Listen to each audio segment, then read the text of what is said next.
भाजपा के मीडिया प्रभारी दानिश इकबाल को राम मंदिर पर बोलना महंगा पड़ गया, क्योंकि एक टीवी डिबेट में राम मंदिर के पक्ष में बोलने के बाद उनको एक धमकी भरा कॉल आया और इस तरह से राम मंदिर के पक्ष में नहीं बोलने की हिदायत दी गई। इसके बाद उन्होंने पटना कोतवाली थाना में शिकायत दर्ज कराई है। देखिए इस खबर में क्या कुछ कहा भाजपा के मीडिया प्रभारी दानिश इकबाल।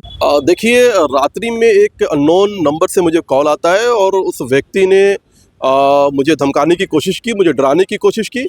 और एक्चुअल में कुछ देर पहले मेरा एक इंटरव्यू हुआ था जो राम मंदिर के मुद्दे पर था, और वो इंटरव्यू आने के बाद ही जो है उसने मुझे कॉल किया और उसने मुझे कहा कि आप जो इंटरव्यू में बोल रहे थे, आप जो इंटरव्यू में अपनी बातें रख रहे थे, उस बात से जो है मुझे आपत्ति है और इसलिए मैं आपको फ़ोन कर रहा हूं और आपको इसके अंजाम भुगतने पड़ेंगे। अगर आप बाबर के बारे में या औरंगज़ेब के बारे में कोई विषय रखेंगे, कोई बात कहेंगे, तो आपको इसका बुरा नतीजा भुगतना पड़ेगा। और उसने हमारे प्रदेश के अध्यक्ष आदरणीय सम्राट चौधरी जी के भी बारे में बात कही कि आप जो है सम्राट चौधरी के बल पर ये बातें कर रहे हो कि आपको सम्राट चौधरी या भारतीय जनता पार्टी बचाने आएगी जब आपके साथ बुरे अंजाम होंगे। तो मुझे लगता है कि ये वो जाहिलियत है, ये अनपढ़ लोग हैं जिनको अभी भी राम मंदिर के प्राण प्रतिष्ठा होने जा रहा है, अभी भी उनको ये बात समझ में नहीं आई है कि राम जो है इस देश के प्राचीन सभ्यता के प्रतीक हैं, संस्कृति है, सभ्यता है।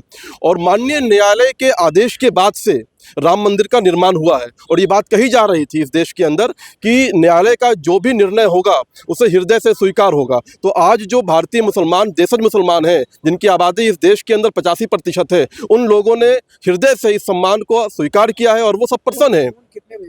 फ़ोन रात्रि 10 बजे के आसपास जब मैं भारतीय जनता पार्टी कार्यालय के से निकल रहा था और तभी ये फ़ोन आया था। क्या कुछ कहा गया फ़ोन पर? क्या कुछ फ़ोन में मैंने बताया कि उन्होंने कहा कि आपको बुरे अंजाम भुगतने पड़ेंगे अगर आप बाबर के, औरंगज़ेब के बारे में या बाबरी मस्जिद जो है उसके विषय पे अगर कुछ बात कहेंगे, क्योंकि उसका मानना था कि जो राम जन्म भूमि है जहाँ मर्यादा पुरुषोत्तम भगवान राम का मंदिर का निर्माण हो रहा है, और उसके बाद से ऐसा लग रहा था कि वो उस बात से खुश नहीं है। तभी उसने मुझे धमकी दिया।